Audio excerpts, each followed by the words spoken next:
हरे कृष्णा कृष्णा कृष्णा हरे हरे, हरे राम राम राम हरे हरे। जय শিল প্রভুপাদ কি, সমবেত গুরু ভক্তবৃন্দ কি। তো আমাদের ইমো গ্রুপে যারা রয়েছে সবাই আসুক, আমরা চেষ্টা করব সবার মধ্যে দিয়ে ক্লাস প্রদান করব। এবং যারা ফেসবুক এবং ইউটিউবে দেখছেন অবশ্যই আপনারা লাইক শেয়ার কমেন্ট করে রাখবেন। এবং নতুন যদি আমাদের এই চ্যানেলে যুক্ত হয়ে থাকেন অবশ্যই আপনারা সাবস্ক্রাইব করে রাখবেন, যাতে শ্রীমদ্ ভাগবতম থেকে যেভাবে আমরা প্রথম থেকে ভাগবতমের এই জ্ঞান আমরা আমরা অধ্যয়ন করে আসছি। প্রথম স্কন্ধের প্রথম অধ্যায় প্রথম নম্বর শ্লোক থেকে আমরা অধ্যয়ন করে আসছি। তো সবে আমাদের 3টা ক্লাস গিয়েছে, তার মধ্যে 2টা ক্লাস আমরা একসাথে যুক্ত করেছি। তার মধ্যে দ্বিতীয় ক্লাসটা ইউটিউবে দেওয়া হয়েছে। দ্বিতীয় ক্লাসটা আগামীকালকে দেওয়া হবে এবং তৃতীয় ক্লাসটা আর 2 দিন পরে দেওয়া হবে। আগামীকালকের যে ক্লাসটা হবে সেটাও আর একদিন পরে, মানে সপ্তাহে 2-3টা ভাগবতম ক্লাস আপনারা পেয়ে যাবেন। তো এমত অবস্থায় যারা আমাদের ইমো গ্রুপে এই ক্লাসটা সম্পূর্ণ হয় সেই সাথে আমাদের ইউটিউব এবং ফেসবুকে যাই। তো যারা নিত্যম ভাগবত সেবয়া, আমরা ভাগবতম ক্লাস শ্রবণ করতে চাই, তো আমরা নিত্য ভাগবতম সেবয়া কিভাবে করতে পারি? ভগবানের সেবা করা আর ভাগবতম সেবা করা মানে ভগবানের সেবা করা সমান। তো কিরকম করতে পারে? কেউ গ্রন্থ শ্রীমদ ভাগবতম অধ্যয়ন করার মাধ্যমে ভগবান বা ভাগবতমের সেবা করে। আবার কেউ সেই ব্যক্তি ভাগবতমের সেবা করে, সেই ভাগবতমের সেবা করে। আবার কেউ কেউ সেই ভাগবত প্রতিনিয়ত তার কাজের পাশাপাশি তার নিত্য গৃহের যে কর্ম, বা চাকরিতে গিয়েছে সে গৃহের কর্ম করছে, হেডফোন অথবা সবচেয়ে বেটার হয় লাউড স্পিকার দিয়ে যদি আমি গৃহে কাজ করতে থাকি এবং সেই সাথে শ্রীমদ্ ভাগবতম কথাও যদি শ্রবণ করি, তাহলে ভাগবতমের সেবা আমাদের হয়ে যায়। তো এই ভাগবতম সেবা মানে ধর্ম তো সাক্ষাৎ ভগবত প্রণীতম স্বয়ং ভগবান এই শাস্ত্র রচনা করেছেন এবং স্বয়ং কৃষ্ণ এই জগতে কলি যুগে এই জগতে নিজেকে বিস্তার করেছেন শ্রীমদ্ ভাগবতমে 18,000 শ্লোক বিশিষ্ট শ্লোকের মধ্যে, ভাগবতমের মধ্যে। তো এই ভাগবতম আমরা প্রথম থেকে আলোচনা করছিলাম। তো আমরা আলোচনা করছিলাম এই ভাগবতম কারা গ্রহণ করতে পারে এবং এই ভাগবতমের বিষয়বস্তু কি। আমরা 10টা বিষয় বর্ণনা করেছিলাম। তো এরপরে ভাগবতমে প্রথম স্কন্ধের মধ্যে 19টা অধ্যায় রয়েছে। তার মধ্যে প্রথম স্কন্ধে প্রথম অধ্যায়ের মধ্যে আমরা যে শ্লোকগুলি বর্ণনা করেছে, বিশেষ করে আমরা বলছিলাম যে 1 থেকে 3 নম্বর শ্লোকে বর্ণনা করা হয়েছে। 1 থেকে 3 নম্বর শ্লোকে বর্ণনা করা হয়েছে যে শ্রীমদ্ ভাগবতমের মহিমা বা শ্রীমদ্ ভাগবতের মাধুর্য আস্বাদনের আহ্বান জানিয়েছে বা মঙ্গলাচরণ বর্ণনা করা হয়। 1 থেকে 3 নম্বর শ্লোক মঙ্গলাচরণ। এরপরে 4 থেকে 8 নম্বর শ্লোক হচ্ছে ঋষিদের প্রশ্নের পটভূমি, যে কিভাবে প্রশ্ন করবে সেই বিষয়গুলি বর্ণনা করা হয়েছে। এবং 19 থেকে 23 নম্বর শ্লোকের মধ্যে ঋষিদের প্রশ্ন। তো কারা ছিলেন সেই ঋষি? ঋষিরা ছিলেন হচ্ছে নৈমিষারণ্যে 60,000 মনি ঋষি, এবং সেই 60,000 মনি ঋষি যুগের মানুষের জন্য মঙ্গল কিভাবে বিধান করবে সেই জন্য তারা যজ্ঞ করছিল। যেহেতু কলিযুগের প্রারম্ভ হয়ে গেছে তাই যজ্ঞে তারা কার্যকারিতা পাচ্ছিলেন না, তাই তারা ব্যক্তি ভাগবতমের আশ্রয় গ্রহণ করেছিল সূত গোস্বামী। আর এই সূত গোস্বামীর গুরুদেব ছিল সুখদেব গোস্বামী। সুখদেব গোস্বামীর পিতা হচ্ছে ব্যাসদেব, এবং ব্যাসদেবের কাছ থেকে শ্রীমদ্ ভাগবতম তত্ত্বকথা শ্রবণ করে এই জড় জগতের মধ্যে শ্রীমদ্ ভাগবতম বিস্তার করেছেন। তো এইভাবে আমরা ভাগবতম প্রথম থেকে আমরা অধ্যয়ন করার সুযোগ পাচ্ছি। তো যারা শ্রবণ করবেন, আমাদের সাথে যুক্ত হন এবং সর্বতোভাবে শ্রীমদ্ ভাগবতম আমাদের অন্ধকারাচ্ছন্ন জীবকে আলোক প্রদান করতে পারেন, আমরা যারা অজ্ঞানকে জ্ঞান প্রদান করতে পারেন এবং অজানা ব্যক্তি বা বস্তুকে আমরা জ্ঞাতব্য বস্তু হিসেবে আমরা জানতে পারি। তো এই সমস্ত অবস্থায় আমরা আজকে আলোচনা করব প্রথম স্কন্ধের প্রথম অধ্যায়ের 1 এবং 2 আমরা শ্লোক আলোচনা করা হয়েছে এবং 3 এবং 4 শ্লোক আলোচনা শেষ। আজকে তৃতীয় পর্ব, আমরা তৃতীয় পর্বে এসেছি। তৃতীয় পর্বে আমরা আলোচনা করব 5 এবং 6 নম্বর শ্লোক। তো 5 এবং 6 নম্বর শ্লোক আমরা আলোচনা করব। এর আগে আমরা সংক্ষিপ্ত মঙ্গলাচরণ। ॐ अज्ञानतिमिरान्धस्य ज्ञानं येन शलाकया चक्षुरुन्मीलितं येन तस्मै श्रीगुरुवे नमः। नमो ॐ विष्णुपादाय कृष्णप्रेष्ठाय भूतले श्रीमते भक्तिवेदान्त स्वामिनीते नामिने।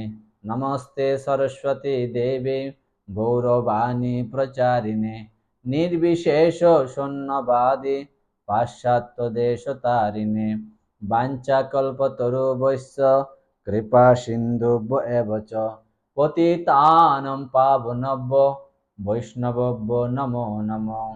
हे कृष्ण करुणा सिन्धु दीनबन्धु जगत्पते गोपेश गोपिका कान्त राधाकान्त नमस्तुते। तप्त काञ्चन गौराङ्गी राधे वृन्दावनेश्वरी वृषभानुसुते देवी प्रणमामि हरिप्रिये। नीलाचल निवासाय नित्याय परमात्मने बलभद्र सुभद्रभ्यां जगन्नाथाय ते नमः। जय श्री कृष्ण चैतन्य प्रभु नित्यानंद श्री अद्वैत गदाधर श्रीवासादि गौरभक्तवृंद। हरे कृष्ण कृष्ण कृष्ण हरे हरे, हरे राम राम राम हरे हरे। ओम नमो भगवते वासुदेवाय, ओम नमो भगवते वासुदेवाय, ओम नमो भगवते वासुदेवाय। तमादिदेवं करुणानिधानं तमालवर्णं सुहितावतारम् अपार संसार समुद्र सेतुं भजाम्यहं भागवतं स्वरूपम्, भजाम्यहं भागवतं स्वरूपम्। हरे कृष्ण। সবাইকে স্বাগত জানাচ্ছি আজকের শ্রীমদ্ ভাগবতম ক্লাসে। যথারীতি প্রতি সপ্তাহে 2টা ক্লাস আপনারা ইউটিউবে পেয়ে যাবেন। তো আমাদের ইউটিউবের নাম হরি কথামৃত চ্যানেল।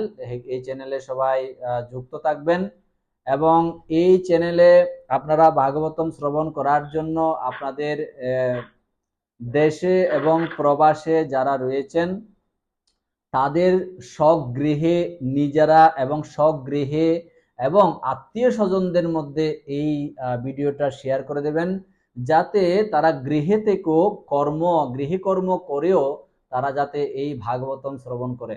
যদিও বা 30 মিনিট 40 মিনিট এই ভাগবতম শ্রবণ করতে হয়, আসলে একটা শ্লোক 40 মিনিট 50 মিনিটে কিছুই হয় না।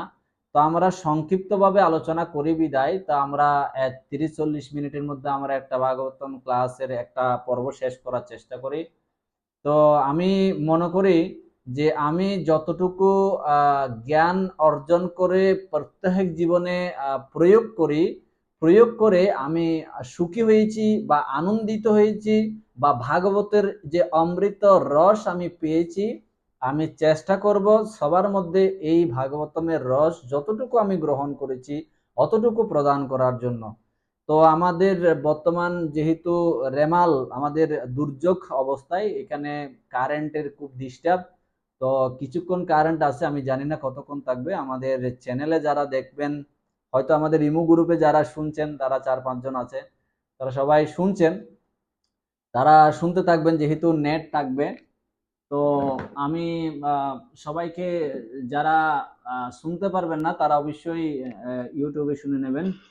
আর ইউটিউবে কারেন্ট না থাকলে দেখা যাবে না, সেটাও আমি ক্ষমা চেয়ে নিচ্ছি সবার কাছ থেকে, যেহেতু আমার সুব্যবস্থা নেই। আমার গৃহের মধ্যে এক জায়গায় আমি যেখানে আছি সেখানে আমি ছোট করে একটু করে যে ইউটিউব চ্যানেলটা আমি মানে এটা আমি ভিডিও করে রাখি।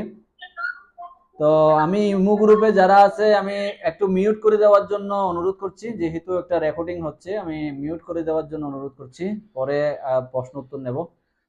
হরে কৃষ্ণ। তো আজকের বিষয়বস্তু আমি বলে দিয়েছি আপনাদেরকে। আজকের প্রথম অধ্যায় শ্রীমদ্ ভাগবতমের প্রথম অধ্যায়ের প্রথম স্কন্ধের প্রথম অধ্যায়ের এবং 1, 2, 3, 4 আলোচনা হয়ে গেছে। 5 এবং 6 নাম্বার শ্লোক আমরা আলোচনা করব। এবং এই অধ্যায়ের নাম হচ্ছে ঋষিদের প্রশ্ন। ঋষিদের প্রশ্ন এই অধ্যায়ের নাম। তো এই অধ্যায়ে 5 এবং 6 শ্লোক আমরা আলোচনা করব। 7 এবং 8 আগামী কালকে আলোচনা করবে। আগামী কালকের আলোচনা অতীবই গুরুত্বপূর্ণ। না কেন অতীবই গুরুত্বপূর্ণ বলা হচ্ছে? এই 7 নম্বর শ্লোকে বর্ণনা করা হচ্ছে বেদের বিষয়। বেদের পারমাত্মিক জগতের সর্বশ্রেষ্ঠ শাস্ত্র হচ্ছে বেদ। তো বেদ বিষয়ক আমি বিস্তারিতভাবে কুটিয়ে নাটিয়ে আমরা বেদ বিষয়ক বর্ণনা করব। তো আগামীকালকে সকলে ক্লাস অংশগ্রহণ করবেন এবং আগামী পর্বের ক্লাস দেখার জন্য সবাইকে অনুরোধ জানাচ্ছি। হরে কৃষ্ণ। তো আমরা পাঠ করব প্রথম 5 নাম্বার শ্লোক আর 6 নাম্বার শ্লোক, প্রথম স্কন্ধ।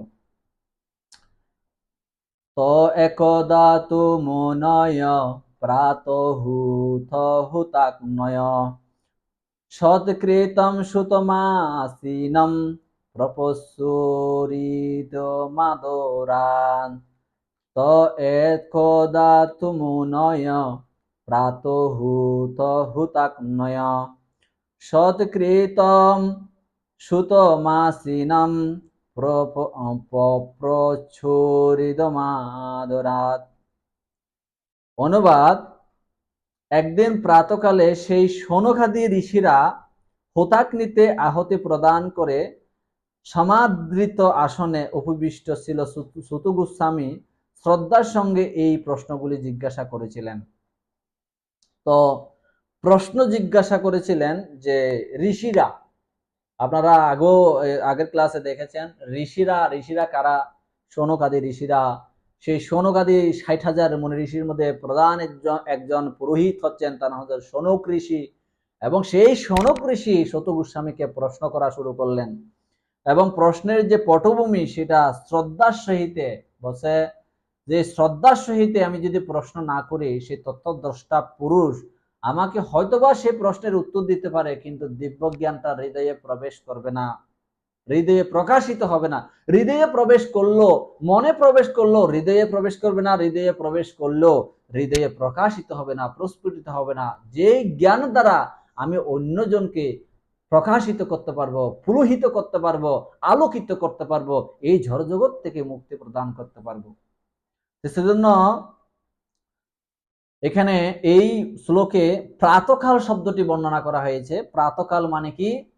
প্রাতকালে আমরা জানি সকালে 4টা টাইম রয়েছে। একটা হচ্ছে ব্রহ্ম মুহূর্ত, একটা হচ্ছে ঋষি মুহূর্ত, একটা হচ্ছে দেব মুহূর্ত, একটা মানুষ্য মুহূর্ত, একটা হচ্ছে রাক্ষস মুহূর্ত। তো ব্রহ্ম মুহূর্ত কি? তো ব্রহ্ম মুহূর্ত হচ্ছে 3 থেকে রাত মানে ভোর 3টা থেকে 3:30 পর্যন্ত হচ্ছে ব্রহ্ম স্নান বা ব্রহ্ম মুহূর্ত। বা অনেকে সেই 4টা থেকে 6টা ধরে, ব্রহ্ম স্বাভাবিকভাবে ধরে, কিন্তু স্নানের বিষয়ে বর্ণনা করতে গিয়ে, স্নানের কথা বর্ণনা করতে গিয়ে সে 4 প্রকারের স্নানের কথা বলছে: ব্রহ্ম স্নান, দেব স্নান, ঋষি স্নান এবং মানুষ্য স্নান এবং ভূত প্রেত বা রাক্ষসের স্নান। তো ভূত প্রেত রাক্ষসেরা কখন স্নান করেন? বিশেষ করে যখন বেলা হয়ে যায়, সকাল 8টার পর থেকে যারা যারা স্নান করেন, শ্রীমদ্ ভগবদ গীতা 17 অধ্যায় অনুসারে, 17 অধ্যায় এবং 14 অধ্যায় অনুসারে আমাদের গুণগুলির কথা বর্ণনা করা হয়েছে। সেই গুণ অনুসারে আমরা তমগুণে আচ্ছন্ন থাকবো, তাই তাদেরকে রাক্ষস এবং পিশাচের সাথে তুলনা করা হয়েছে, অর্থাৎ যক্ষ রাক্ষসদের স্নান। তো এখানে প্রাতকাল শব্দটি বর্ণনা করা হয়েছে বিশেষ করে কুরুক্ষেত্রে যখন যুদ্ধ হচ্ছিল, তখন যতই যুদ্ধ হচ্ছিল কিন্তু প্রাতকালে তারা কি করতেন? মানে আরাধনা করতেন। প্রাতকালে আরাধনা করেন সনাতন যারা প্রকৃত সনাতন ধর্ম অবলম্বী তারা তো প্রাতকালে ভগবত মানে ভগবত ভক্তি অনুশীলন করেই, বৈদিক ভক্তি অনুশীলন করে নেই। কিন্তু আপনি দেখেন যারা বৌদ্ধ ধর্ম অনুশীলন করে তারাও কিন্তু প্রাতে ঘুম থেকে উঠে তারা ভগবানের আরাধনা করে। মুসলিমরা, আমরা মুসলিমদেরকেও দেখতে পাই তারাও প্রাতকালে ভোরে ঘুম থেকে উঠে, তারা ব্রহ্ম মুহূর্তে ঘুম থেকে উঠে তারাও কি করে, তারা অজু করে বা পাক পরিষ্কার পরিচ্ছন্ন হয়ে তারা আজান বা নামাজে গমন করেন। এটা হচ্ছে প্রাতকালে স্নান বা প্রাতকালে আরাধনা হচ্ছে সর্বশ্রেষ্ঠ। তাই এখানে একদিন প্রাতকালে সেই সৌনকাদি ঋষিরা হুতাগ্নিতে আহুতি প্রদান করে সমাদৃত আসনে উপবিষ্ট ছিল। সুখদেব গোস্বামী কিছু প্রশ্ন জিজ্ঞাসা করছিলেন। তো কি জিজ্ঞাসা করছে আমরা 9 নম্বর শ্লোক থেকে দেখব কি কি প্রশ্ন জিজ্ঞাসা করেছে। ওকে, তো প্রভুপাদ বলছেন, এই শ্লোকের আলোকে প্রভুপাদ বলছেন যে প্রাতকাল শব্দটি বর্ণনা করতে গিয়ে প্রভুপাদ বলছেন পারমার্থিক কার্যকলাপের অনুষ্ঠানের সর্বশ্রেষ্ঠ সময় হচ্ছে এই প্রাতকাল বা ব্রহ্ম মুহূর্ত। তো পারমার্থিক কার্যকলাপ মানে কি, আপনি চাকরির কার্যকলাপ কি, মানে আপনি যখন চাকরিতে যাবেন সেখানে যে কার্য করেন সেটাকে বলা হয় চাকরির কার্যকলাপ। আপনি যখন পড়তে যাবেন সেটা হচ্ছে পড়ার কার্যকলাপ। আপনি যখন ধর্ম করতে যাবেন সেটা হচ্ছে পারমার্থিক প্রগতির জন্য যে কার্যকলাপ সেটা হচ্ছে পারমার্থিক কার্যকলাপ। এই জন্য মহর্ষিরা শ্রীমদ ভাগবতের বক্তাকে শ্রদ্ধা সহকারে বেশাসন নামক উচ্চ আসন প্রদান করেছিলেন। বেশাসন মানে হচ্ছে ব্যাসদেবের আসন, আর যিনি বেশাসনে বসবেন তিনি হচ্ছে ব্যাসদেবের প্রতিনিধিত্ব করেন। ছিল ব্যাসদেব হচ্ছেন সমস্ত মানুষের আদি গুরু। অন্য সমস্ত গুরুদেব তার প্রতিনিধি বলে গণ্য করা হয়। তো এখানে প্রভুপাদ ছিল ব্যাসদেব হচ্ছে, আমরা যে ব্যাসাসনের কথা জানি, ব্যাসাসন হচ্ছে ব্যাসদেবের প্রতিনিধি। আর ব্যাসদেব কি কিসের প্রতিনিধি, তিনি হচ্ছে জ্ঞানের ভগবান, অর্থাৎ হচ্ছে সমগ্র জ্ঞানের অধিকারী যে পরম যে ভগবান ব্যাসদেব, তিনি জ্ঞানের অবতার। তাই এই ব্যাসদেব যখন জ্ঞানের অবতার, তিনি ব্যাস আসনে বসেই জ্ঞান প্রদান করবেন। তো ব্যাস আসন হচ্ছে ব্যাসদেব থেকে ব্যাস আসন। তো দেখেন এই যে ব্যাস আসনে যারা বসবে তারা স্বয়ং ব্যাসদেবের করুণা লাভ করবে এবং ব্যাসদেবের কৃপায় ব্যাসদেবের প্রতিনিধিত্ব করবে। তাহলে কত গুরুত্বপূর্ণ। তো প্রতিনিধিত্ব করতে গিয়ে তথাকথিত ব্যাসাসনে প্রবক্তা যারা ব্যাসাসনে বসেছেন, তো তারা ব্যাসাসনে যে ব্যাসদেবের প্রতিনিধিত্ব যিনি করবে না, তিনি ব্যাসদেবের শত্রু, ব্যাসদেবের প্রতিনিধি।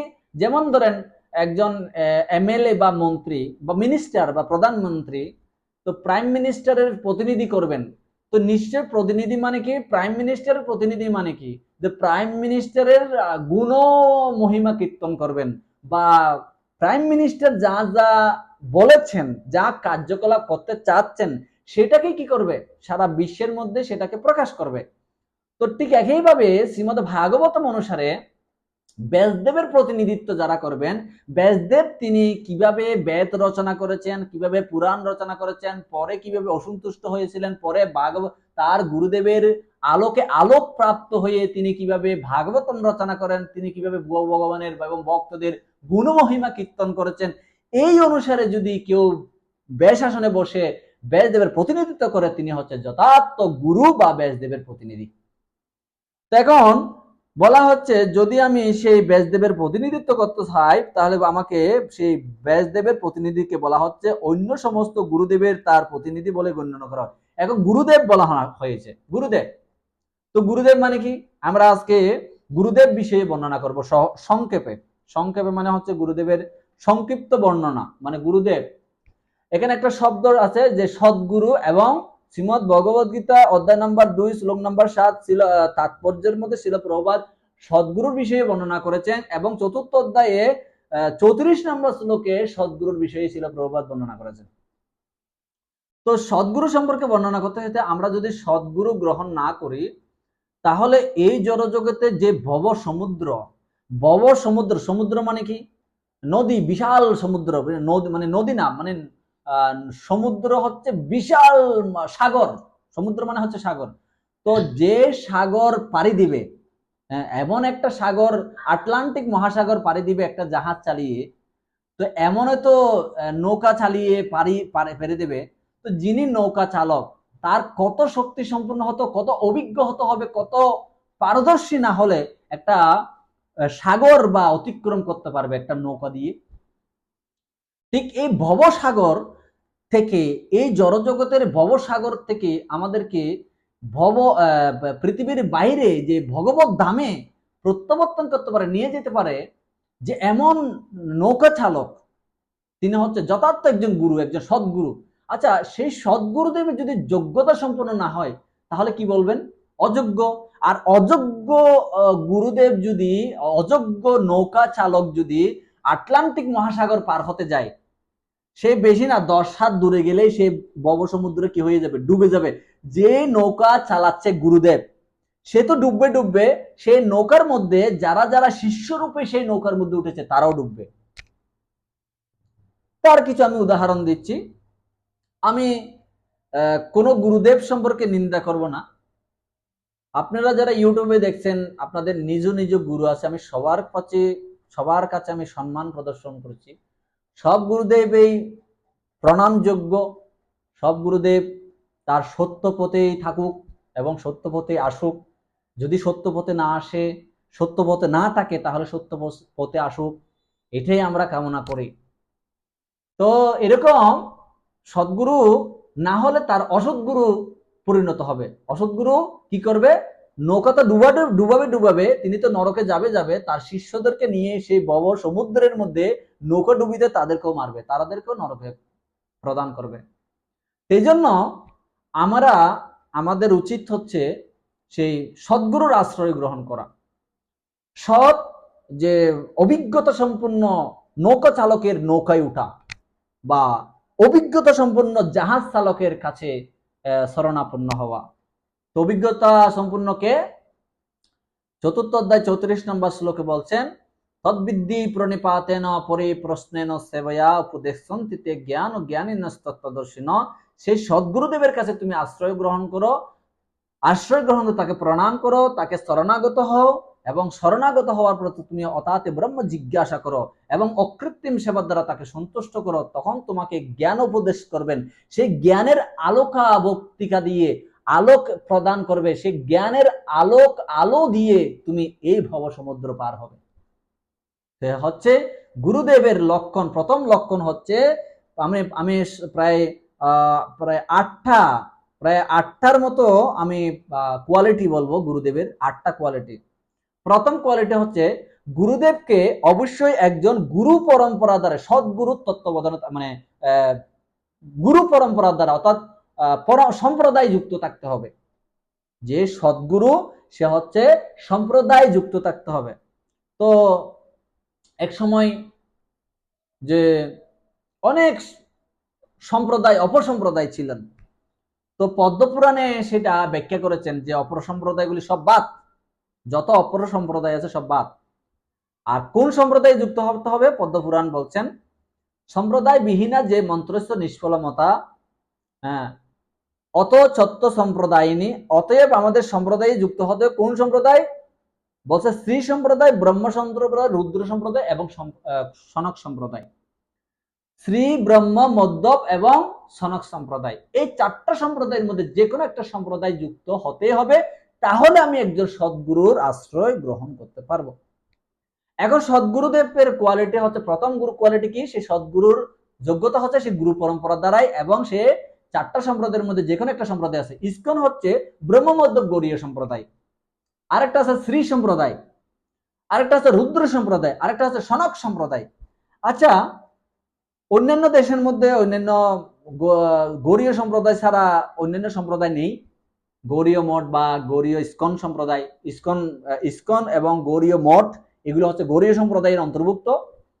তারা নেপাল, পাকিস্তান, ভারত, বাংলাদেশ, এই কিছু এশিয়া মহাদেশের কিছু অঞ্চলের মধ্যে স্থানীয়ভাবে যারা রয়েছে তারা গৌড়ীয় সম্প্রদায়। এবং এই বর্তমান ইসকন যেহেতু সব জায়গায় প্রচার হয়েছে, তাই ইসকনের মাধ্যমে বা গৌড়ীয় মিশনগুলির মাধ্যমে এবং অন্যান্য আরো সংস্থার মাধ্যমে গৌড়ীয় সম্প্রদায় ভুক্ত হয়েছে অনেক সম্প্রদায়, কিন্তু শ্রী সম্প্রদায়, সনক সম্প্রদায় এবং রুদ্র সম্প্রদায় খুবই লঘু, মানে কম, এবং তা ভারতবর্ষে আছে, কিছু কিছু দেশের মধ্যে অল্প অল্প স্বল্প আছে। তো এই সম্প্রদায়ের মধ্যেই আমাদের কি হতে হবে, যুক্ত হতে হবে, তাহলে আমি একজন সদ্গুরুর আশ্রয় গ্রহণ করতে পারবো। তো সদ্গুরুর প্রথম লক্ষণ হচ্ছে সে গুরু পরম্পরা দ্বারাই থাকবেন। দ্বিতীয় কোয়ালিটি হচ্ছে তিনি সাধু, মানে অন্য সাধু এবং গুরু এবং শাস্ত্রের প্রতি তিনি শাস্ত্রের সাধু গুরু শাস্ত্রের নির্দেশ অনুসারে তিনি জীবন যাপন করবেন। সাধু গুরু শাস্ত্র অনুসারে তিনি জীবন নির্বাপন করবেন। তার একটা কদমও তিনি বাইরে যাবেন না, তার একটা কদমও বাইরে যাবেন না। কেন? সাধু গুরু শাস্ত্র হচ্ছে তার অলংকার, তার অলংকার। হ্যাঁ, একজন সধবা নারী যখন অলংকার পরে তাকে সুন্দর লাগে, আর যখন বিধবা নারী অলংকার বিহীন বিধবা নারীকে তেমন সুন্দর লাগে না। ঠিক সিমিলারলি ভগবান গুরু যখন হবে, তাকে অলংকার হচ্ছে সাধু গুরু শাস্ত্রকে আঁকড়িয়ে হৃদয়ে ধারণ করে তিনি জীবন যাপন করবেন। তৃতীয় কারণ হচ্ছে তিনি শাস্ত্র তত্ত্ববেত্তা হবে, শাস্ত্রের প্রতি বিভিন্নভাবে বিভিন্ন শাস্ত্রের প্রতি তিনি পারজ্ঞ হবেন এবং শাস্ত্র তত্ত্ববেত্তা। শাস্ত্র কিবা বিপ্র কিবা নাইসি শূদ্র কেনে নয়, যে কৃষ্ণ তত্ত্ববেত্তা সেই গুরু হয়। কখনো কখনো আমরা বলতে শুনি যে ব্রাহ্মণ না হলে গুরু হওয়া যাবে না, এটা ভুল কথা। ব্রাহ্মণের সন্তান যদি গুরু হয় ভালো, খুব ভালো, কোনো ব্যাপার না। কিন্তু ব্রাহ্মণের ছেলে যদি মদ খায়, মদ খেয়ে খেয়ে গুরু হয়, কেমন গুরু হতে পারে? ব্রাহ্মণের ছেলে যদি প্রশাসনে যুক্ত হয়, তখন কি আপনি তাকে সেই যদি গুরু হতে চায় তাকে কি গুরু রূপে মানবেন নাকি প্রশাসন রূপে মানবেন? ব্রাহ্মণের ছেলে যদি বৈশ্য হয়, সেজন্য কিবা বিপ্র কিবা নাইসি শূদ্র কেনে নয়, কে বৈশ্য কে ক্ষত্রিয় কে ব্রাহ্মণ সেটা নয়, শূদ্র যদি নিজ কুলোদ্ভূত জন্মগ্রহণ করে, যে সেই যদি কৃষ্ণ তত্ত্ববেত্তা হয় সেই গুরু হয়। সেজন্য আচার্যবর্গরা বলছেন যে কৃষ্ণ তত্ত্ববেত্তা না হলে তাকে গুরু হওয়া অসম্ভব। 3 নম্বর। 4 নম্বর হচ্ছে তিনি ভগবানের সেবায় এবং প্রচার কার্যে নিজেকে সম্পূর্ণরূপে এবং হরিনাম পরায়ণ হবেন। তিনি হরিনামের পরায়ণ হবেন এবং নিজেকে ভগবত ভক্তিতে সম্পূর্ণরূপে এবং প্রচার কার্যে নিযুক্ত রাখবেন। হ্যাঁ, মহাপ্রভু বলছেন যে যাকে দেহ তাহে কহ কৃষ্ণ উপদেশ, আমার আজ্ঞায় গুরু হইয়া তারাও এই দেশ। আমার আজ্ঞায় গুরু হও, গুরু হয়ে কি করো? প্রচার করো। কিছু কিছু গুরু আছে যে প্রচার না, আচার করেন কিন্তু প্রচার করেন না। তো মহাপ্রভু বলছে এটা ঠিক নেই। হ্যাঁ, ঠিক কিনটা তুমি আচার করো এবং প্রচারও করো, তাহলে কি জ্ঞান এবং বিজ্ঞানে পরিণত হবে। জ্ঞানটা বিজ্ঞানে পরিণত কখন হয়? হ্যাঁ, যদি আপনি পার্সোনাল জীবনে অ্যাপ্লাই করেন সেটা হচ্ছে জ্ঞান, আর যেটা হচ্ছে বাহ্যিকভাবে আপনি পাবলিশ করবেন সেটা হচ্ছে বিজ্ঞান, বিশেষ জ্ঞান। সেটা সাধারণ মানুষ প্রমাণ হিসেবে গ্রহণ করবে। তারপরে কি যে শ্রীমদ ভগবত গীতা 18 অধ্যায় 68 এবং 69 নম্বর শ্লোকে ভগবান বলছেন যে এই জ্ঞান যদি তুমি অন্যজনের কাছে প্রচার করো, তাহলে তুমি আমার সবচেয়ে প্রিয়, তোমার থেকে প্রিয় নেই এবং হবেও না। তাহলে কত এই যে সেজন্য আচারও করতে হবে, প্রচার করতে হবে। একসময় আচার হতো কিন্তু প্রচার হতো না গৌড়ীয় মিশনগুলিতে। তখন ভক্তি সিদ্ধান্ত সরস্বতী ঠাকুর ঠিক করলেন না, আচারও করব আবার প্রচারও করব। আচার প্রচার এই দুইটাই কার্যই আমাদের সম্পাদন করতে হবে। তো সে হচ্ছে গুরুদেব। পঞ্চম হচ্ছে শিষ্য পাপময় জীবন পরিহার না করলে তাকে কখনোই দীক্ষা প্রদান করবেন না। যদি তার শিষ্য, তার অনুগামী বা শিষ্যবাদ শিক্ষা প্রদান করবে, কিন্তু দীক্ষা দেওয়ার আগে সে যদি পাপময় জীবন প্রত্যাহার না করে, সেই গুরুদেব কখনো সেই শিষ্য রূপে গ্রহণ করবেন না। 5 নম্বর কোয়ালিটি। 6 নম্বর কোয়ালিটি হচ্ছে তিনি যা আচরণ করবেন তার অনুগামীদের, তার শিষ্যদেরকে সমানভাবে শিক্ষা প্রদান করবেন। হ্যাঁ, আমি 4টা নিয়ম পালন করি, no meat eating, no gambling, no intoxication, no illegal relationship. তো এই 4টা পাপকর্ম আমি প্রত্যাহার করেছি, তাহা গুরুদেব প্রত্যাহার করেছে, তার শিষ্যকেও প্রত্যাহার করতে হবে, না হলে দীক্ষা প্রদান করবেন না। আর দীক্ষা না পেলে সেই বহু সমুদ্র পার হতে পারবে না। এই জগতে পুনরূপী জননম, পুনরূপী মরণম, পুনরূপী জননী জঠরে, বারবার জননী জঠরে তিনি আবদ্ধ থাকিবেন। তারপর 7 নম্বর কোয়ালিটি হচ্ছে শিষ্যকে শিক্ষাদানের মাধ্যমে দীক্ষিত করে ভক্তি জীবন ধারা ভগবদ্ধামে নিয়ে যেতে সমর্থ হবেন। শিষ্যকে শিক্ষাদান করবেন, শিক্ষায় যখন সুশিক্ষায় শিক্ষিত হবেন তখন তিনি দীক্ষা প্রদান করবেন। ভক্তি সিদ্ধান্ত সরস্বতী ঠাকুরের সাথে যখন ভক্তি সিদ্ধান্ত সরস্বতী ঠাকুরের সাথে যখন আমাদের অভয়চরণ অরবিন্দ ভক্তি বেদান্ত স্বামী শিল প্রভুপাদের প্রথম দেখা হয় 1922 সালে, প্রথম দেখাতেই তিনি আলোকিত হয়েছিলেন, প্রবাহিত হয়েছিলেন ভক্তি সিদ্ধান্ত সরস্বতী ঠাকুরের প্রতি, তার আচরণের কারণে, তার শুদ্ধতার সুচিতার কারণে, তার জ্ঞানের কারণে, তার ভক্তির কারণে।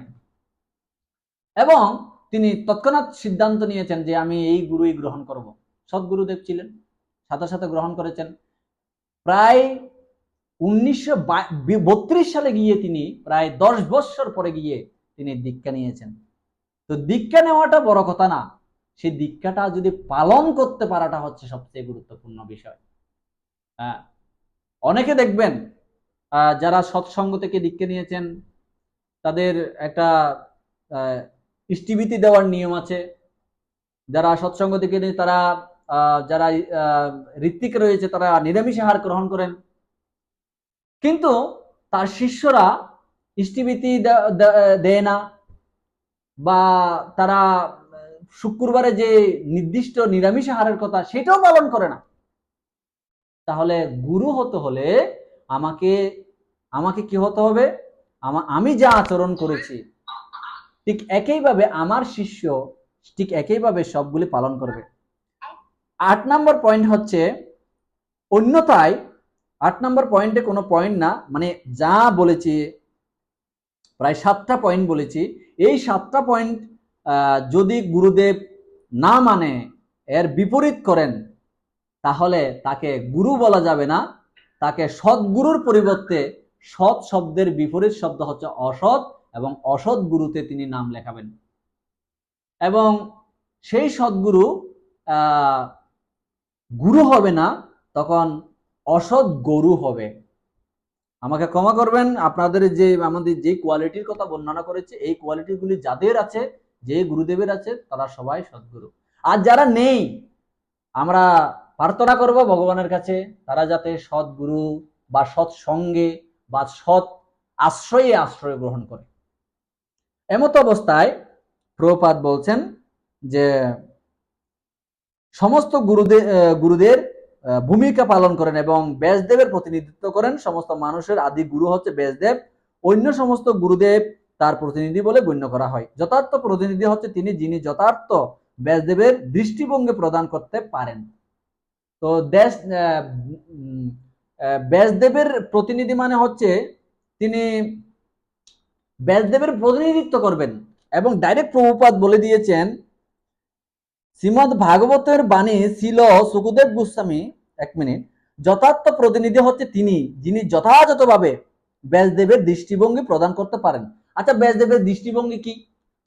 ব্যাসদেবের দৃষ্টিভঙ্গি সম্পর্কে আমরা শ্রীমদ ভাগবতম প্রথম স্কন্ধ থেকে পাই, যেখানে তিনি বেদ রচনা করেছেন, পুরাণ রচনা, অনেক কিছু রচনা করেছেন, কিন্তু তিনি সন্তুষ্ট হচ্ছিলেন না।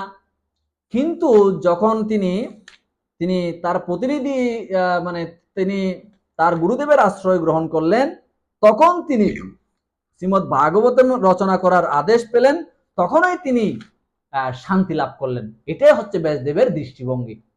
তো তিনি শান্তি লাভ করলেন। শান্তি লাভ করেছেন কেন? এই জড়জগতের মানুষ কি হবে? আলোক প্রাপ্ত হবে এবং ভগবত ধামে প্রত্যাবর্তন করবে, তখন তিনি সন্তুষ্ট। এটা হচ্ছে ব্যাসদেবের দৃষ্টিভঙ্গি। ব্যাসদেবের দৃষ্টিভঙ্গি একরকমের ছিল। গুরুদেবের সান্নিধ্য লাভ করার পূর্বে তিনি দৃষ্টিভঙ্গি ছিল এই জড়জগতের মানুষ হচ্ছে প্রায় অল্প আয়ুষ সভ্য কলবস্মিন যুগে যেন মন্দ সুমন্দ মতায় মন্দ ভাগ্য উপদ্রতা। এই জগতের মানুষ বয়স কম, অল্প আয়ুষ্কাল, তারা নিরন্তর রোগাদির দ্বারা আক্রান্ত, কলহপ্রিয় এবং অত্যন্ত খারাপ মন্দগতি তাদের, এবং তারা অত্যন্ত বুদ্ধিহীন। তাই তাদের জন্য তারা তমগুণে থাকবে, তমগুণ থেকে আস্তে আস্তে কিভাবে রজগুণ উঠবে, রজগুণ থেকে সত্যগুণ উঠবে, সত্যগুণ থেকে কিভাবে নির্গুণ স্তরে অধিষ্ঠিত হবে। এইভাবে বেদব্যাস কি করেছেন, সমস্ত শাস্ত্রগুলি রচনা করেছেন। কিন্তু তার দৃষ্টিভঙ্গি চেঞ্জ হয়েছে, যে না, ভাগবতম যদি কেউ পড়ে তাহলে তার সমস্ত বেদ পড়া, সমস্ত পুরাণ পড়ার সমতুল্য হয়ে যায় ভগবত গীতা এবং ভাগবতম অধ্যয়ন করে, এবং সর্বোপরি শ্রী চৈতন্য চরিতামৃতের অনুসরণ করে। এই জন্য শ্রীমদ ভাগবত প্রথম স্কন্ধে 17 অধ্যায় এবং 38 নম্বর শ্লোকে ব্যাসদেবের দৃষ্টিভঙ্গি দেখুন, যে তিনি আমাদেরকে আদেশ দিচ্ছেন যে আমরা এই জগতে ব্যাসদেবের যিনি প্রতিনিধিত্ব করবেন তাদের কোয়ালিটির কথা বর্ণনা করা হয়েছে। যেখানে পাপাচরণ, যেখানে কলি অবস্থান করবেন, স্বয়ং পাপ প্রবিষ্ট করবে, সেই প্রবিষ্টে কখনো তার গুরু এবং শিষ্য কখনো থাকতে পারবে না। ব্যাসদেবের প্রতিনিধিরা সেখানে কখনো অবস্থান করবে না। তাই বলছেন যে ঐবার্তিদস্তদাস্তস্ময় স্থানানি কলয় দদো দুত্তম পানম স্ত্রিয় সোনা যত্র অধর্ম চতুর্বিদ। বলছেন যে সুত গোস্বামী বলছেন যে যারা দুতকিরা করবে, স্ত্রী সঙ্গ করবে, দুতকিরা স্ত্রী সঙ্গ এবং নেশা করবে, এরপরে যারা আমিষাহার করবে, সেই পাপময় জীবন থেকে যেই গুরুদেব প্রত্যাহিত হতে পারেননি এবং তার শিষ্যকে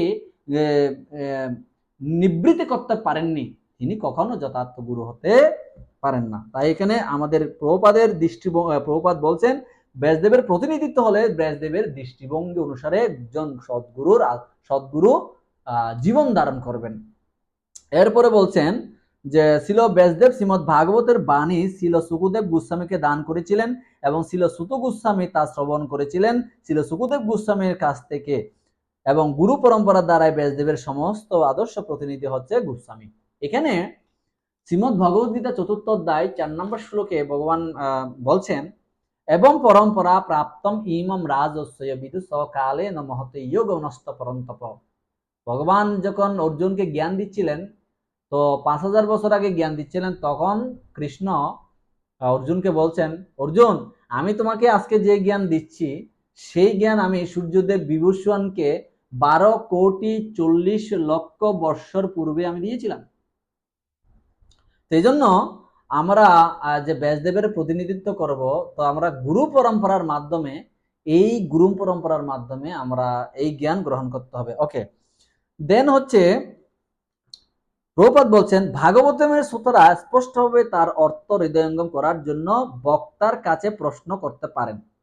যখন প্রশ্নকে কিভাবে করতে হবে বলছে, বিনীতভাবে শ্রদ্ধার সহিত প্রশ্ন করতে হবে। তো এখানে আমরা আমাদের ইমো গ্রুপে যারা আছে, আমি অনেক সময় প্রশ্ন জিজ্ঞাসা করি, তো ইউটিউবে এবং ফেসবুকে যারা দেখছেন আমি অনুরোধ করব তারা যাদের আজকের যে পর্ব, 3য় পর্ব চলছে, 3য় পর্বের যে কোনো প্রশ্ন যদি থাকে ইউটিউবে আপনারা কমেন্ট বক্সে প্রশ্ন করুন এবং ফেসবুকে আপনারা অবশ্যই প্রশ্ন করতে পারেন। আমি চেষ্টা করব যথার্থ প্রশ্ন উত্তর দেওয়ার জন্য। এরপরে বলছে যে ভগবানের বক্তা এবং সেই বিষয়ের প্রতি গভীর শ্রদ্ধাশীল হয়ে বিনীতভাবে প্রশ্ন করা কর্তব্য, সেই পন্থা ভগবত গীতাতেও নির্দেশ করা হয়েছে। যথার্থ তত্ত্বদ্রষ্টার কাছে বিনীতভাবে শ্রবণ করার মাধ্যমে এই অপাকৃত জ্ঞান লাভ করা হয়। তদ্বিদ্ধি প্রণিপাতেন পরিপ্রশ্নেন সেবয়া উপদেশন্তি জ্ঞানম জ্ঞানিন তত্ত্বদর্শিন। 6 নম্বর শ্লোক আমরা আলোচনা করব।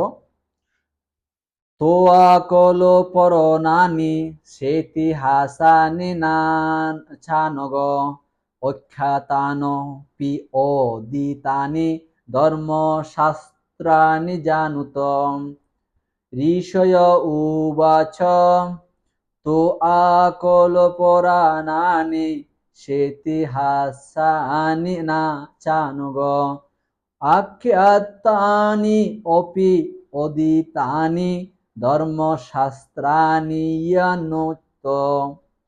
ঋষিরা বললেন, হে পরম শ্রদ্ধেয় সুত গোস্বামী, আপনি সম্পূর্ণরূপে নিষ্পাপ। আপনি মহাভারত আদি ইতিহাস সহ অষ্টাদশ পুরাণ এবং সমস্ত ধর্মশাস্ত্র সদ্গুরুর কাছ থেকে অধ্যয়ন করেছেন। শুধু তাই নয়, তা আপনি ব্যাখ্যাও করেছেন। এখানে সত গোস্বামীকে গ্লোরিফিকেশন করেছেন যে তিনি সমস্ত শাস্ত্র পারজ্ঞ, মহাভারত এবং 18টা পুরাণ তিনি শ্রবণ করেছেন। শুধু শ্রবণ করেন নাই, তিনি আবার কীর্তনও করেন। তাই বলছে শ্রবণ কীর্তন স্মরণ বন্দন পাদ সেবন দাসরে ও জন সখী জানা আত্মনিবেদনা গোবিন্দ দাস বিলাস রে। তো বলছে নববিধা ভক্তির মধ্যে শ্রবণ, কীর্তন, স্মরণ এগুলি আমাদের নববিধা ভক্তি যাজন করা উচিত। তার মধ্যে দিয়ে মুখ্য হচ্ছে শ্রবণ এবং কীর্তন। তাই বলছেন এখানে সত গোস্বামীকে বলছেন আপনি শ্রবণ করেছেন না শুধু, আপনি আবার কীর্তনও করেন। এবং সেই শ্রবণ আপনি কার কাছে করেছেন? বলছে সদ্গুরু থেকে গ্রহণ করেছেন। যদি আমি সদ্গুরু থেকে গ্রহণ না করি, অসৎগুরু থেকে যদি ভগবত তত্ত্ব জ্ঞান আমি শ্রবণ করি, সেই অসৎ গুরুদেবের বাক্যে আমাকে নরকগামী হতে পারে এবং জেলখানায় যেতে পারি। তার একটা উদাহরণ দিই। যেমন একজন পিতা, আপনারাই কমেন্ট করবেন, যে একজন পিতা প্রতিদিন চাকরিতে যায়, তো সানডে মানে প্রতিদিন সে রবিবারে তার ছুটি। তো একজন তার নতুন সদ্য বিবাহ করেছে, তার একটা বাচ্চা হয়েছে। তো বিবাহ আগে থেকে তিনি চাকরি করেন, বিবাহের পরেও চাকরি করে, তার বাচ্চা হয়েছে, তার চাকরির বয়স 32 বছর। তো এমতো অবস্থায় তার একটা বাচ্চা হয়েছে। তো তিনি চাকরিতে যায় হচ্ছে 6টায়। তো চাকরিতে 6টায় যায় মানে 9টায় তাকে চাকরি ধরতে হবে, তাই তাকে 2 ঘন্টা আগে বের হতে হয় ঘর থেকে, কারণ ট্রেনে করে অনেক দূর পর্যন্ত যেতে হয়। তারপরে সে ছুটি হয় হচ্ছে 5টা থেকে 6টায়, গড়ে আস্তে আস্তে 8টা, 9টা, 10টা বেজে যায়। তো একদিন তার পিতা প্রতিদিন আসে এবং প্রতিদিন যায়। তখন সে বাচ্চাটাও ধীরে ধীরে বড় হতে যাচ্ছে, মা তাকে মানুষ করছে। তো কখনো তার পিতা সম্পর্কে জিজ্ঞাসাও করে নাই, দেখেও নাই। কিন্তু রোববারে কোনো একজন ব্যক্তিকে দেখে, মার সাথে একসাথে একই বিছানায় তাকে রোববারে প্রতি রোববারে দেখে। তো তার যখন একটু বুদ্ধি হয়েছে, তো তার মাকে জিজ্ঞাসা করেছে যে মা এই ব্যক্তিটাকে। তখন মা বলল কেন কেন তোমার বাবা? ইংলিশে বলল হোয়াই ইউর পাপ্পা। তখন সেই ছেলেটি মাকে বলল oh mother, he is my Sunday papa, he is my Sunday papa, অর্থাৎ সে আমার রবিবারের বাবা। তো রবিবারের বাবার অর্থ কি? সেই বাবাকে তিনি যখন সেই বাচ্চাটা যখন ঘুমিয়ে থাকে, সেই বাচ্চাটা ঘুম থেকে উঠে 8টা 9টা বাজে, মানে 7টা 8টা হয় ঘুম থেকে উঠে, আর বাবা এর মধ্যে দিয়ে চাকরিতে চলে যায়। আবার যখন বাচ্চাটা ঘুমাতে চলে যায়, তখন সেই গৃহে ফিরে রবিবারে তাকে দর্শন করে। তো একদিন পরিচিত হলো, সে হচ্ছে পাপা। তো বাবা এক সময় তার সাথে পরিচয় হয়েছে, এখন তার একটা সম্পর্ক হয়েছে। তো একদিন বড় হয়েছে, আর একটু বড় হয়েছে, পড়ালেখা করছে বাচ্চাটা। তো অনেক সময় দুষ্টমি করে, বাচ্চারা অনেক সময় দুষ্টমি করতে পারে না, 7-8 বছর 9 বছর 10 বছর যখন হয়ে যায় তখন দুষ্টমি করে। তো এক সময় তার বাবা তাকে শিক্ষা দিচ্ছেন, হে পুত্র, আমি কঠিন পরিশ্রম করি এবং রবিবারে তোমাদের সাথে সময় কাটাই, আর সারা সপ্তাহে আমি সময় কাটাতে পারি না। এমত অবস্থায় সপ্তাহে আমি 7 দিনে একদিন এখানে আসি। কখনো আমার সম্মুখে কখনো অনৈতিক কাজ করবে না, কোন রকমের খারাপ কাজ করবে না, কখনো মদ খাবে না, কখনো গাঁজা খাবে না, কখনো তুমি আমিষ আহার করবে না, কখনো জীব হত্যা করবে না, কারোর সাথে বদমাশি করবে না, চুরি করবে না, ডাকাতি করবে না। তো সন্তান ধরে নিয়েছে, ইয়েস, আমার বাবা আমাকে ইনস্ট্রাকশন দিয়েছেন, উইদাউট সানডে আমাদের যে রবিবার ব্যতীত, কারণ রবিবার আমার বাবা থাকে। তো আমার বাবা থাকলে আমি যদি খারাপ কাজ করি, আমার বাবা আর অপমান হবে এবং আমার বাবা খারাপ চিন্তা করবে আমাকে, তাই আমাকে ভালো থাকতে হবে। না, ভালো থাকতে হবে কোন দিন? রবিবার। এক নম্বরে হচ্ছে সানডে পাপা, আর হচ্ছে রবিবার হচ্ছে গুরুবার, বার শনিবার গুরুবার হতে পারে, শুক্রবার গুরুবার হতে পারে, বৃহস্পতিবার গুরুবার।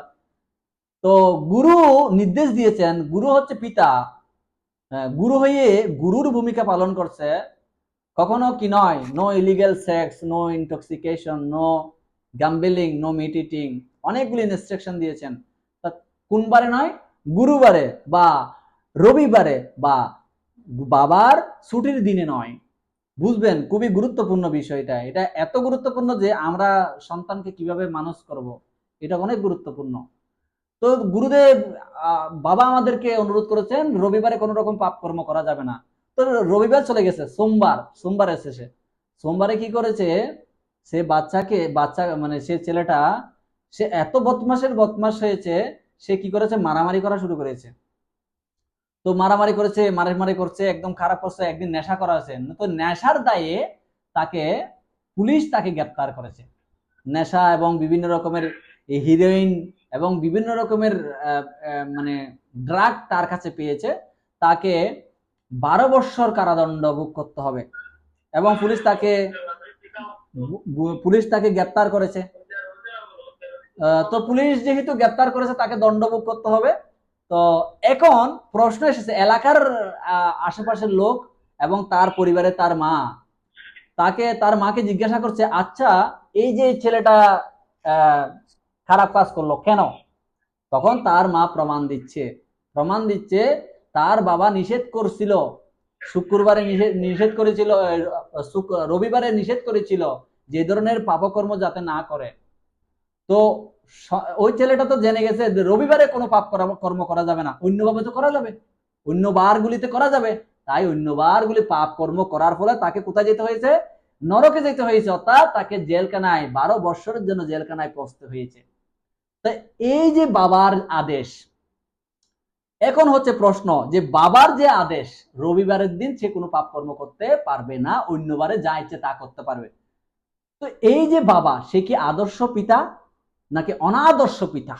সে কি আর্য পিতা নাকি অনার্য পিতা? কমেন্ট বক্সে আপনারাই জানাবেন, আমি প্রশ্ন আপনাদের থেকে নেব না, সময় সংকীর্ণ।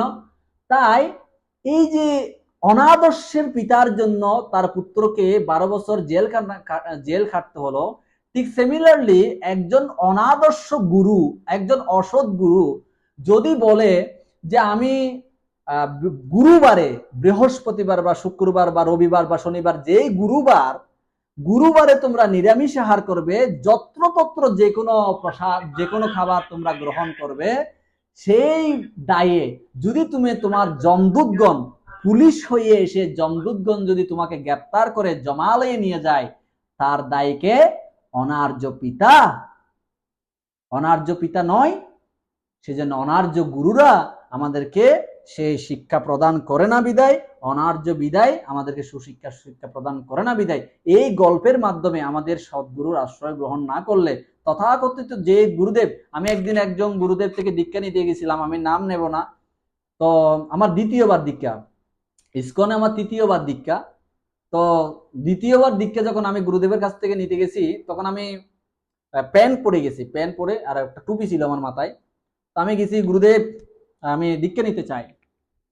তখন জিজ্ঞাসা করলো, হ্যাঁ ঠিক আছে। গুরুদেব বললেন, ঠিক আছে দীক্ষা নেবেন, কোনো সমস্যা না।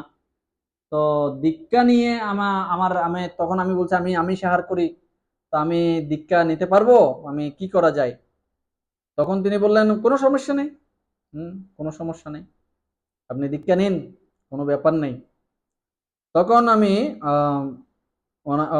দীক্ষা নিন, সপ্তাহে একদিন উনি আমাকে আদেশ করেছিল যে সপ্তাহে একদিন আমাকে নিরামিষ আহার গ্রহণ করতে হবে। সে বারটা হচ্ছে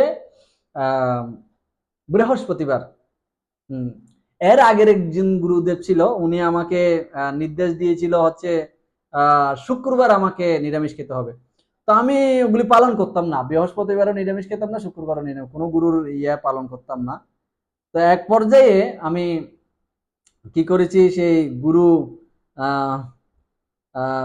পরে আমি যাই হোক ওই গুরুদেবের কাছ থেকে আমি এক পর্যায়ে একটা অন্য জায়গায় আসি, এবার ইসকন থেকে শিক্ষা লাভ করি, লাস্টে আমি দীক্ষা লাভ করি। দুঃখিত, আমাদের ইমো গ্রুপটা চলে গেছেন আসলে।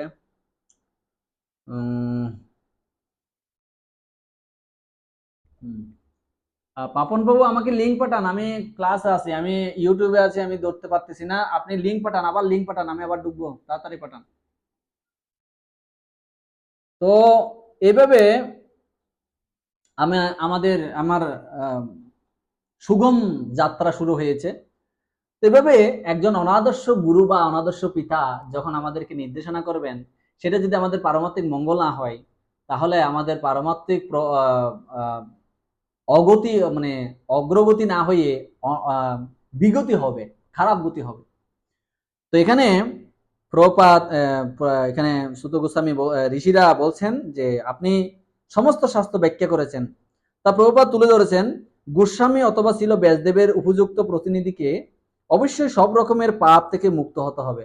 যে গুরু তাকেও পাপ মুক্ত হতে হবে। আমিষ আহার, নেশা, অবৈধ সঙ্গ, দ্রুত ক্রীড়া, এই কোথায় বর্ণনা করা আছে? অনেক সময় অনেকে বলে ভাই কোথায় লেখা আছে আমিষ আহার বর্জন করতে হবে? তো এখানে বলা হচ্ছে শ্রীমদ ভাগবতমের প্রথম স্কন্ধ 17 অধ্যায় 38 নম্বর শ্লোকে আমিষ আহারের কথা বর্ণনা করা হয়েছে। ডাইরেক্ট বলছে নো মিট ইটিং, নো দুতুকিরা, no gambling, no illegal sex. এই চারটা কর্ম করা যাবে না। আমিষ আহার, নেশা, অবৈধ সঙ্গ, দুতুকিরা, এই চারটা কর্ম করা যাবে না। তাহলে এই পাপ কর্ম থেকে যে মুক্ত হতে পেরেছে সে ধীরে ধীরে ধীরে ধীরে পারমাত্মিক প্রগতি ঘটাতে পারে। এবং আরো বলা হয়েছে গীতার মধ্যে কোথায় আমিষ আহার বর্জন করতে বলেছে? গীতার 17 অধ্যায় 1 থেকে 17 নম্বর শ্লোক, না সরি 1 থেকে 7 নম্বর শ্লোক, শ্রদ্ধার্থয়ে বিভাগযোগ সপ্তদশ অধ্যায় শ্রীমদ্ ভগবদ গীতা 1 থেকে 7 নম্বর শ্লোকে সত্য এবং রজ এবং তম গুণের আহারের কথা বর্ণনা করা হয়েছে। এবং সেই গুণে, কোন গুণে দেহত্যাগ করলে কোন কোথায় গতি হবে, কোন গুণে অধিষ্ঠিত হলে তার মনোভাব কি হবে, তার উপলব্ধি কি হবে, সব বিষয়ে বর্ণনা করা হয়েছে গুণত্রয় বিভাগ যোগ 14 নম্বর অধ্যায় শ্রীমদ্ ভগবদ গীতার মধ্যে বর্ণনা করা হয়েছে। শ্রীমদ্ ভগবদ গীতা গুণত্রয় বিভাগ যোগ 14 অধ্যায়। এবং দ্বিতীয় অধ্যায়ে 45 নম্বর শ্লোকে ভগবান ইনস্ট্রাকশন দিচ্ছেন যে ত্রৈগুণ বিষয় বেদা নিস্ত্রয় গুণ পাবার জন্য হে অর্জুন, তুমি 3টা গুণ অতিক্রম করো, তাহলে কি হবে? তাহলে কি হবে?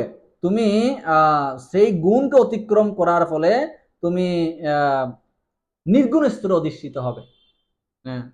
তো 14 নম্বর অধ্যায়ে এই নির্গুণ স্তরে ব্যক্তিদের লক্ষণ কি এর কথা বর্ণনা করা হয়েছে। মানে অর্জুন প্রশ্ন করেছে যে যিনি নির্গুণ স্তরে অধিষ্ঠিত হয়েছেন তার লক্ষণ কি? তখন 14 অধ্যায়ে 22, 23, 24, 25 নম্বরে 4টা শ্লোকে ভগবান সুন্দর উত্তর দিয়েছেন যারা নির্গুণ স্তরে অধিষ্ঠিত হয়েছেন। দ্বিতীয় অধ্যায় 45 নম্বর শ্লোকে নির্গুণ স্তরে অধিষ্ঠিত হওয়ার জন্য যখনই বলেছেন, এরপরে আপনারা দেখবেন 55 থেকে 72 নম্বর শ্লোকে যে নির্গুণ হয়েছে, এবং 54 নম্বর শ্লোকে আবার প্রশ্ন করেছেন যারা নির্গুণ স্তরে অধিষ্ঠিত তারা হচ্ছে স্থিতপ্রজ্ঞ। যারা নির্গুণ স্তরে অধিষ্ঠিত তারা হচ্ছে স্থিতপ্রজ্ঞ ব্যক্তি। আর স্থিতপ্রজ্ঞ ব্যক্তিদের লক্ষণ কি, তাদের আচরণ কি, তিনি কিভাবে বিচরণ করেন, তিনি কিভাবে কথা বলেন, 4টা প্রশ্ন করেছেন। 55 থেকে 72 নম্বর শ্লোক পর্যন্ত ভগবান এই নির্গুণ স্তর অধিষ্ঠিত ব্যক্তি বা বিশুদ্ধ সত্য গুণ অধিষ্ঠিত ব্যক্তির কথা বর্ণনা করতে গিয়ে ভগবান উত্তর দিচ্ছেন ইয়দা সংহরতি চয়ম কুর্ম অঙ্গানি সর্বস্ব ইন্দ্রিয়ানি ইন্দ্রিয়ার্থব্যস্তস্য প্রজ্ঞা প্রতিষ্ঠিতা। ভগবান 56 নম্বর শ্লোকে ভগবান বলছেন যে ইন্দ্রিয়গুলি যদি ইন্দ্রিয়ের বিষয় থেকে প্রত্যাবর্তন করতে পারে সে হচ্ছে একজন নির্গুণ স্তর ব্যক্তি। উদাহরণ দিচ্ছে কুর্ম অঙ্গানি সর্বস্ব। কুর্ম যেমন তার অঙ্গগুলিকে সংকুচিত করতে পারে, ঠিক তেমনি ভগবানের ভক্তরা, শুদ্ধ ভক্তরা, একজন গুরু তার ইন্দ্রিয়গুলিকে সংযত করতে পারে। কাম, ক্রোধ, লোভ, মোহ, মত, মাৎসর্য সমস্ত ইন্দ্রিয়গুলিকে সংকুচিত করে রাখতে পারে, প্রকাশিত করে না, যত্রতত্র প্রকাশিত করে না, প্রয়োজনে প্রকাশিত করে। হচ্ছে স্থিতপ্রজ্ঞ ব্যক্তির লক্ষণ বা নির্গুণ স্তরে অধিষ্ঠিত ব্যক্তির লক্ষণ। আরেকটা শ্লোকে বর্ণনা করা হয়েছে 58 নম্বর শ্লোকে দুঃখেশু অনদ্বিগ্ন মনা সুখেশু বিগত স্পৃহ বিতরাগ ভয় ক্রোধ স্থিতমনোরচ্ছতি। নির্গুণস্তর ব্যক্তির স্থিতভোগ্য ব্যক্তির লক্ষণ হচ্ছে কি, যিনি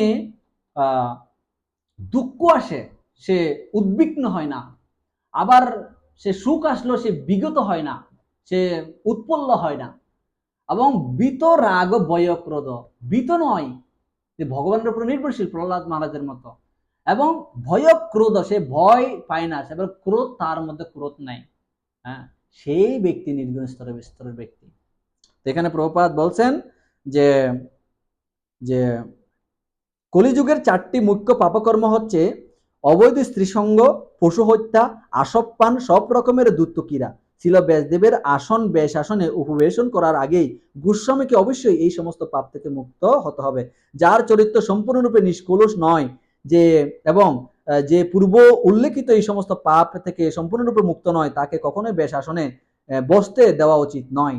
এখানে শ্লোকের মধ্যে এবং তাৎপর্যের মধ্যে একই কথা বর্ণনা করা হয়েছে নিষ্পাপ। অর্জুনকেও বলছে, হ্যাঁ, অর্জুনকে বলছে নবম অধ্যায়ে, হে নিষ্পাপ অর্জুন, তুমি নিষ্পাপ বিদায় আমি তোমাকে এই গুহ্য থেকে গুহ্যতর, গুহ্যতম থেকে গুহ্যতম জ্ঞান আমি তোমাকে প্রদান করছি। তো আমরা যদি নিষ্পাপ না হই, আমি একজন গুরুর কথা শুনেছি, সে গুরুদেব মানে মোটামুটি সব খায়, আমিষ নিরামিষ সব, এমনকি গো মাংসও খায়। তো হচ্ছে গুরুদেব, তো আমি কমেন্ট করব না গুরুদেব, ওইসব গুরুদেব সম্পর্কে। আমি ভগবানের কাছে প্রার্থনা করি সেসব গুরুদেব যাতে তারা যথাযথ মার্গে উপনিষ্ঠ হয়। অনেকে প্রশ্ন করে, আরে ভাই, খাবারের সাথে ধর্মের কি ইয়ে আছে? আছে, আপনি পুরোপুরি না হলেও অনেক কিছু নির্ভর করে আহারের উপরে।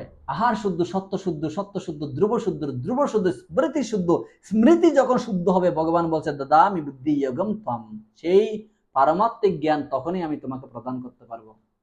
ধ্রুব মহারাজ 6 মাস ধরে তপস্যা করেছে, ভগবানকে পানি, যখন এই স্মৃতি ভগবান দদামি বুদ্ধি যোগম, তিনি যখন ভগবানকে দর্শন করেছেন, তার তার স্মৃতি বিলুপ্ত হয়ে গেছিল।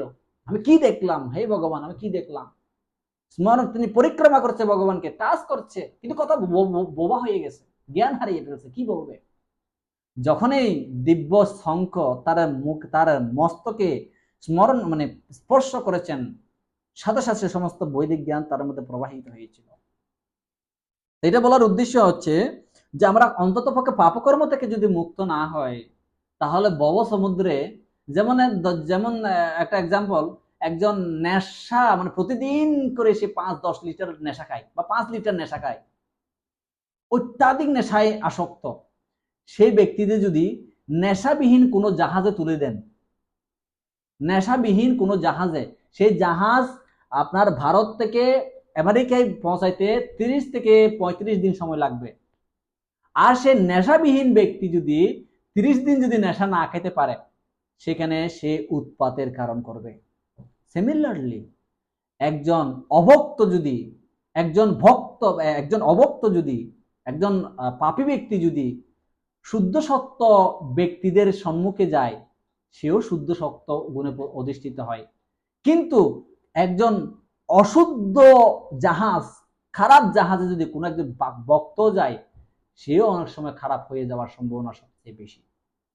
এখানে বলছেন যে অবৈধ সঙ্গ, পশু হত্যা, এদের নারকীয় জীবন থেকে পরিহার না করলে আমরা পাপ থেকে মুক্ত হতে পারবো না। অর্জুনকে যেভাবে নিষ্পাপ বলেছে, আমাদেরও নিষ্পাপ হতে হবে, তাহলে আমরা নিষ্পাপ হয়ে ভগবত ভক্তিতে উন্নতি সাধন করতে পারবো।